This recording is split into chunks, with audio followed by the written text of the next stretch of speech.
Hello learners, welcome to my YouTube channel. आज की video के अंदर हम लोग डिस्कस करने वाले हैं एक फिर से इम्पॉर्टेंट टॉपिक जो है हमारा लर्निंग। ठीक है, लर्निंग को हिंदी में हम लोग क्या बोलते हैं? अधिगम। तो आज के लेक्चर में या आज की वीडियो में हम लोग जो है अधिगम के बारे में डिस्कस करेंगे, क्योंकि यहाँ से आपसे क्वेश्चन ज़रूर पूछा जाता है। अगर मैं सीटेट में पेडागोजी की बात करूँ तो भी यहाँ से क्वेश्चन पूछा जाता है। अगर मैं स्टेट की बात करूँ या किसी भी टेट एग्ज़ाम की बात करूँ तो भी यहाँ से आपसे क्वेश्चन जो है वो ज़रूर पूछा जाता है। ठीक है, तो आपको जो है ध्यान में रखना है कि लर्निंग जो है वो क्या है। हर एक चीज़ जो है हमें ध्यान में रखनी है कि लर्निंग हम किसे कहते हैं। तो सबसे पहले ध्यान रखिएगा, जब भी एक बच्चा क्लास में आता है, कुछ सीखने की कोशिश करता है, तो सबसे इम्पॉर्टेंट होता है उसके बिहेवियर के अंदर चेंज लेकर के आना। तो लर्निंग को हम क्या बोलते हैं? Change in the behaviour of the learner, यानी कि बच्चे के व्यवहार में परिवर्तन लाने को हम लोग क्या बोलते हैं? लर्निंग बोलते हैं। अब लर्निंग जो है बच्चा कहीं से भी सीख सकता है। सबसे पहले अगर मैं फर्स्ट एजेंसी की बात करूं तो हमारी फर्स्ट एजेंसी कौन सी है जहां से बच्चा लर्निंग सीखता है? वो होती है हमारी फैमिली, क्योंकि हर बच्चा जो है सबसे पहले कहाँ से सीखता है? अपने परिवार से। और सबसे पहली स्टूडेंट कौन होती है बच्चे की? वो उसकी मदर होती है। ठीक है, तो लर्नर जो है लर्निंग करना कहाँ से सीखता है? अपने परिवार से। ये तो हुई स्टार्टिंग की बात। लेकिन जब हम उसे एक फॉर्मल एनवायरनमेंट में डालते हैं, मतलब कि उसे हम स्कूल में डालना शुरू करते हैं बच्चे को, तब वहाँ से उसकी लर्निंग स्टार्ट होती है, क्योंकि वहाँ से जो लर्निंग शुरू होती है वो उसे प्रैक्टिकल लाइफ में जो है आगे बढ़ने में उसकी मदद करती है। तो उसे हम क्या बोलेंगे? लर्निंग बोलेंगे। तो लर्निंग से रिलेटेड मैंने कुछ डेफिनेशंस भी लिखी हुई हैं। ठीक है, पहले उन डेफिनेशंस को देख लेते हैं, फिर बाद में कैरेक्टरिस्टिक्स को देखेंगे। सबसे पहले अगर मैं बात करूं लर्निंग की, तो देखिएगा यहाँ पर ये डेफिनेशन जो है किसने दी है? ये दी है आपकी गेट्स ने। ठीक है, किसने दी है? गेट्स ने दी है। ये क्या कहते हैं? Learning is the modification. ये क्या कहते हैं? Learning is the modification of behaviour through experience and training. तो ओवरऑल मिस्टर गेट्स क्या कहना चाह रहे हैं कि जो लर्निंग है वो क्या है? बच्चे के बिहेवियर को मॉडिफाई करना, चेंज करना, वो क्या कहलाती है? हमारी लर्निंग कहलाती है। और इसके साथ साथ जो बच्चे के एक्सपीरियंसेस होते हैं वो भी किसके अंदर कंसीडर किए जाते हैं? लर्निंग में कंसीडर किए जाते हैं। लर्नर्स, अगर आप में से किसी ने भी मेरी पिछली वीडियोस नहीं देखी हैं तो प्लीज़ चैनल पर जाइए, वीडियोस को देखिए, क्योंकि मेरी हर वीडियो जो है इम्पॉर्टेंट एस्पेक्ट लेके चलती है, एक इम्पॉर्टेंट टॉपिक लेके चलती है। और यहाँ से आपको पक्का देखने को क्वेश्चन मिलेगा। जैसे ही आप एग्ज़ाम में बैठेंगे तो देखिएगा मेरी हर वीडियो से कोई ना कोई क्वेश्चन आपको पक्का मिलेगा। मैं 30 में से 30 की गारंटी नहीं देती, लेकिन 30 में से 26-27 मार्क्स जो है अगर मेरी वीडियोस से आप अच्छे से समझेंगे, अच्छे से सुनेंगे, तो पक्का आपको देखने को मिलेंगे। आपके मार्क्स जो है 30 आउट ऑफ 26-27 ज़रूर आएंगे। 3-4 क्वेश्चन की तो मैं गारंटी नहीं ले सकती, क्योंकि कुछ कंटेंट जो है हो सकता है बहुत हाई लेवल का भी पूछा जाता है। लेकिन पीआरटी और टीजीटी, इन दोनों के पेपर के लिए जो मेरी वीडियोस हैं वो सफिशेंट रहेंगी। ठीक है, जितना पॉसिबल हो सके लर्नर्स प्लीज़ मेरी वीडियोस को शेयर करिए। जो नीडी बच्चे हैं, जो फीस वगैरह पे नहीं कर सकते किसी भी मतलब इंस्टीट्यूशन पर, तो कम से कम ये वीडियोस जो है उन तक ज़रूर पहुंचाइए। ये मेरी रिक्वेस्ट है आप सभी से। चलिए अब हम आगे कंटिन्यू करते हैं, नेक्स्ट डेफिनेशन और देख लेते हैं। ये मैंने सिर्फ इंपॉर्टेंट डेफिनेशन लिखी है, क्योंकि यहाँ से भी आपसे कई बार क्वेश्चन पूछ लिया जाता है। एक ये आपकी डेफिनेशन दे देंगे और आपसे पूछेंगे कि ये जो डेफिनेशन है ये हमें किसने दी है। ठीक है, तो वो ये चीज़ भी आपसे पूछ सकते हैं। तो सबसे पहले अगर मैं बात करूं तो यहाँ पर किसने दी है? ये वुडवर्थ ने दी है। वुडवर्थ क्या कह रहे हैं? The process of acquiring new knowledge, the process of acquiring new knowledge, new responses in the process of learning. Overall इनका कहने का मतलब क्या है? जब हम कुछ नया ज्ञान अर्जित करते हैं, कुछ नया जब हम सीखने की कोशिश करते हैं, तो उसे हम लोग क्या बोलते हैं? तो उसे हम लोग बोलते हैं लर्निंग। ठीक है, तो लर्निंग को हिंदी में हम क्या बोलते हैं? अधिगम। तो इसका मतलब क्या हुआ? जब हम कुछ भी नया सीखने की कोशिश करेंगे तो वो हमारी क्या कहलाती है? लर्निंग कहलाती है। ठीक है, अब देखो हमने इंग्लिश की तो डेफिनेशन देखी, लेकिन हो सकता है कुछ मेरे हिंदी मीडियम के बच्चे भी हो। ठीक है, तो उनके लिए भी मैंने डेफिनेशन लिखी हुई हैं। तो ताकि हिंदी मीडियम या इंग्लिश मीडियम वाले किसी भी बच्चे को कोई प्रॉब्लम नहीं होनी चाहिए, मैंने बाइलिंगुअल जो है अपना सब्जेक्ट का कंटेंट रखा है ताकि आप सबको क्लियर हो। चलिए लर्नर्स, ये डेफिनेशन आती है गेट्स के अनुसार, ठीक है, किसके अनुसार आ रही है? गेट्स के अनुसार। ये क्या कहते हैं? ये कहते हैं अनुभव के द्वारा व्यवहार में होने वाले परिवर्तन को हम लोग क्या कहते हैं? या तो हम उसे सीखना कहते हैं या हम उसे क्या कहते हैं कि ये क्या है? अधिगम है, ठीक है। तो अभी मैंने क्या बताया? गेट्स के अनुसार जो बच्चा जो है अपने बिहेवियर में, अपने व्यवहार में जो परिवर्तन करता है उसे हम क्या बोलते हैं? लर्निंग बोलते हैं। ऐसी ही वुडवर्थ ने भी डेफिनेशन दी है जो मैंने आपको अभी थोड़ी देर पहले भी बताई थी, सेम वही डेफिनेशन है। किसी भी ऐसी क्रिया को जो व्यक्ति के विकास में सहायक हो, यानी कि उसकी डेवलपमेंट करती है और उसके वर्तमान व्यवहार और अनुभवों को जो कुछ वे हो सकते हैं या उनसे वो भिन्न हो सकते हैं, उसे हम क्या बोलते हैं? सीखना बोलते हैं। देखो इन्होंने क्या बोला है? इन्होंने कहा है कि कोई भी व्यक्ति, कोई भी बच्चा जिसके व्यवहार में हम परिवर्तन लाना चाहते हैं, जो अभी वो है और जो हम उसके अंदर चेंज कर सकते हैं, यानी कि अभी एट प्रेजेंट वो क्या है और कितना चेंज जो है हम लोग उसके अंदर कर सकते हैं, वो सब किस में आएगा? लर्निंग में आएगा। उसे हम क्या बोलते हैं? उसे ही हम लर्निंग बोलेंगे, ठीक है लर्नर्स। तो चलिए ये डेफिनेशन हमारी क्लियर हुई, हम लोगों ने डेफिनेशन भी देख ली। अब हम लोग बात करेंगे कैरेक्टरिस्टिक्स की, ठीक है। अगर आपका बीएड में भी क्वेश्चन आता है लर्निंग से रिलेटेड तो वो यही क्वेश्चन आएगा, what is learning, explain it's characteristics and factor affecting learning. तो इस तरीके से आपका क्वेश्चन आएगा, बीएड की बात करें, जेबीटी की बात करें या एमएड की बात करें, ठीक है। लेकिन सीटेट, एचटेट में यहाँ से क्वेश्चन आएगा कंटेंट के अंदर से, वहाँ पर सिंपल क्वेश्चन नहीं पूछेंगे, वो इनकी कैरेक्टरिस्टिक्स से रिलेटेड आपसे क्वेश्चन पूछ सकते हैं, तो इन्हें ध्यान से करिएगा। सबसे पहले अगर मैं बात करूँ कैरेक्टरिस्टिक्स की, तो सबसे पहला क्या है? Learning is change. लर्निंग क्या होती है? परिवर्तन। परिवर्तन का मतलब क्या हुआ? हम अपने बिहेवियर में, हम अपने व्यवहार में जैसा भी परिवर्तन करना चाहते हैं वो क्या कहलाती है हमारी? वो हमारी लर्निंग कहलाती है, ठीक है।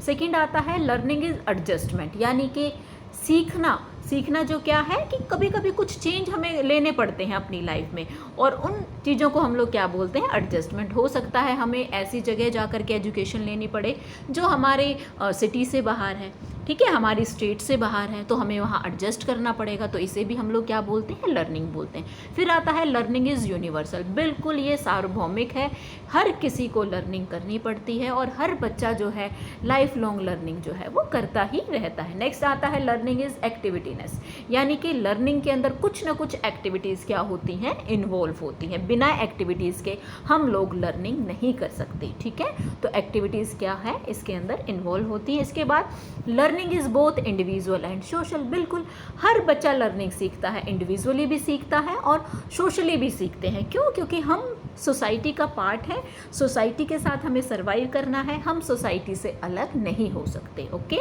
नेक्स्ट पॉइंट आता है लर्निंग इज़ डिस्कवरी। लर्निंग क्या है? खोज है। जब हम अपने व्यवहार में परिवर्तन कर लेते हैं, जो हम चाहते हैं, जैसा परिवर्तन हम चाहते हैं वैसा ही एनवायरनमेंट हमारे अंदर जो है, अगर मान लो हम उस एनवायरनमेंट के अकॉर्डिंग अपने आप को ढाल पाते हैं तो वो क्या कहलाती है? हमारे लिए डिस्कवरी कहलाती है, ठीक है। इसके बाद नेक्स्ट पॉइंट आता है लर्निंग इज़ लॉन्ग लाइफ या लाइफ लॉन्ग प्रोसेस। लर्निंग कैसा प्रोसेस है? लाइफ लॉन्ग प्रोसेस है। क्यों? क्योंकि हम पूरी उम्र जो है वो सीखते रहते हैं और ऐसा नहीं है कि हम सिर्फ अपने स्कूल में, कॉलेजेस में यही सीखते हैं, नहीं, हम अपनी लाइफ में डेली कभी ना कभी किसी ना किसी से कुछ ना कुछ सीखते ही रहते हैं। तो लर्निंग जो है कैसा प्रोसेस है? एक तरीके से लाइफ लॉन्ग प्रोसेस है लर्निंग हमारा, ठीक है।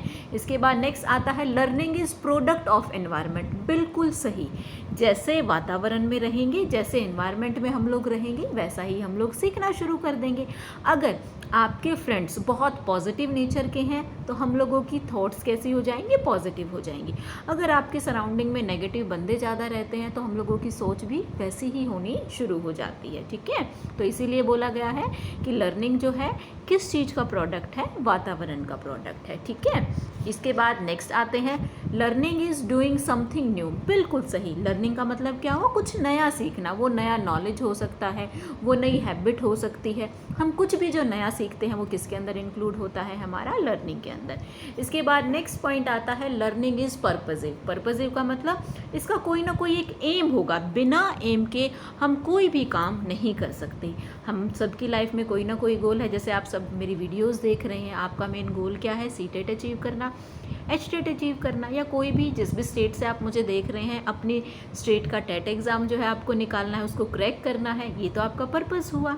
ठीक है, इसके बाद लर्निंग इज़ अंडरस्टैंडिंग। बिल्कुल, अंडरस्टैंडिंग का मतलब क्या हुआ, हम लर्न ही उस चीज़ को कर पाते हैं जो हमें समझ में आती है।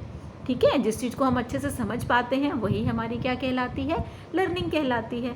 ठीक है, तो देखो ये हम लोगों ने डिस्कस किए क्या, सारे के सारे लर्निंग के कुछ कैरेक्टरिस्टिक्स। देखिए मीनिंग हमारा क्लियर हो गया है, कैरेक्टरिस्टिक्स हम लोगों ने देख ली हैं। ठीक है, इसके बाद लर्निंग के प्रोसेस की मैं बात करना चाहूँगी। यहाँ पर हम लोग बात करने वाले हैं किसकी, लर्निंग प्रोसेस की।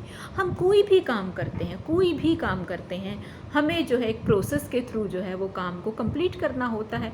इसी तरीके से लर्निंग के प्रोसेस में कुछ स्टेप्स गिवन हैं, उन स्टेप्स की मैं बात करूँगी। देखो सबसे पहला स्टेप आता है हमारा मोटिव और ड्राइव।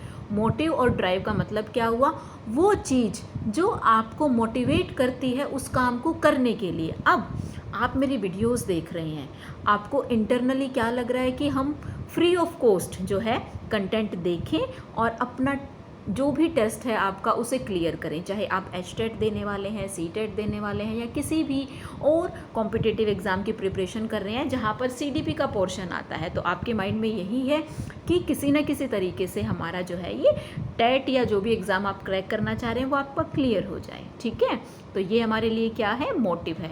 मतलब कि कुछ ऐसी चीज़, कुछ ऐसी पावर जो हमें काम करने के लिए मोटिवेट करेगी, मतलब कि हमें वो काम करना है। अगर हम मोटिवेट नहीं होंगे तो हम कोई भी काम लाइफ में कभी भी नहीं कर पाएंगे। तो ये वो ड्राइव है, ये वो चीज़ है जो हमें क्या करती है, मोटिवेट करती है। इसीलिए मैंने लिखा है कि मोटिवेट द चाइल्ड, बच्चे को मोटिवेट करती है। हम एक एम बना करके चलते हैं, उस एम को पाने की कोशिश करते हैं, वो किसके अंदर आता है, हमारा मोटिव में आता है।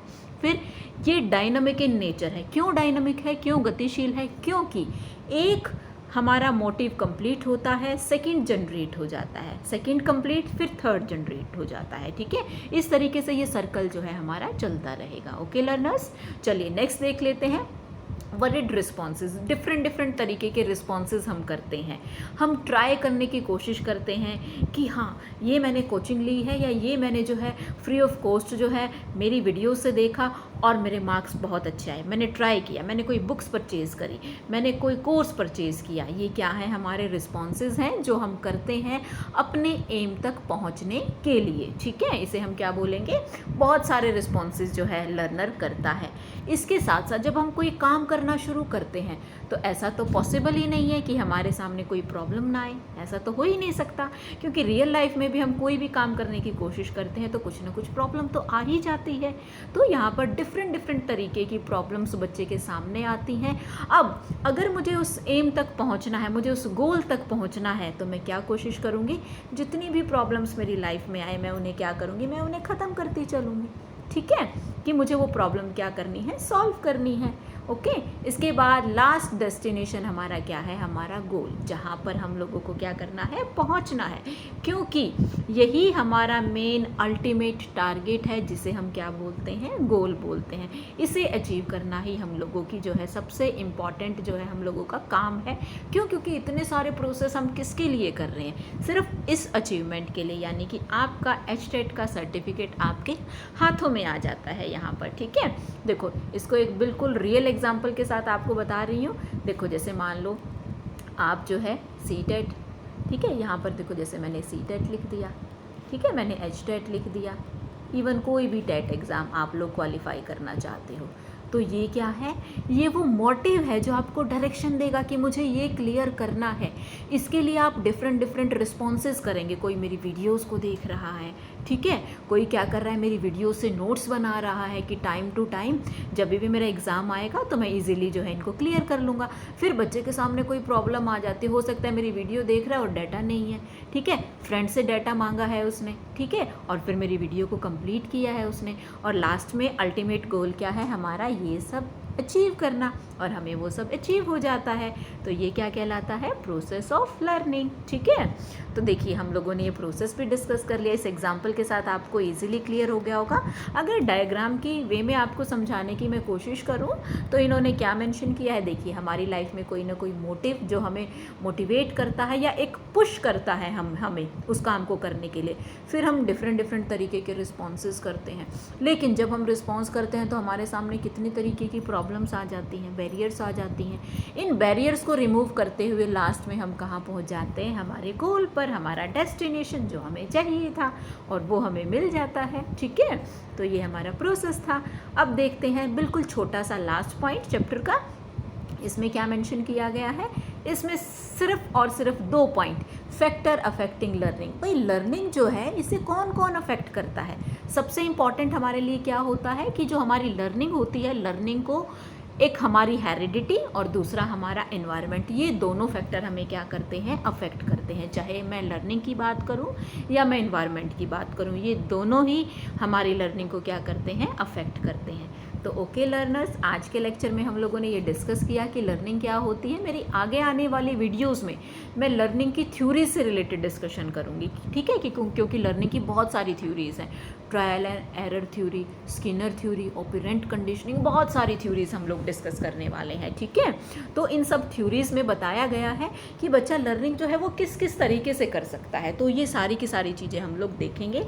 तो चलो फटाफट से समराइज़ करवा देती हूँ आपको। हम लोगों ने डिस्कस किया है आज किसके बारे में? लर्निंग के बारे में। लर्निंग का मतलब क्या हुआ?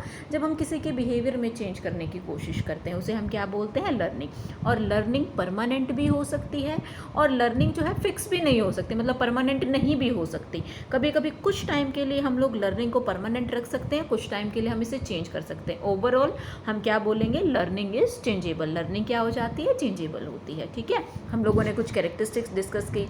ये जो डेफिनेशन मैंने लिखी हुई है, जैसे क्रो की लिखी हुई है, learning is the acquisition of habits, knowledge and attitude, ये भी वही बात कर रहे हैं, क्रो एंड क्रो भी। ठीक है, तो ये सारा का सारा हम लोगों ने डिस्कस किया।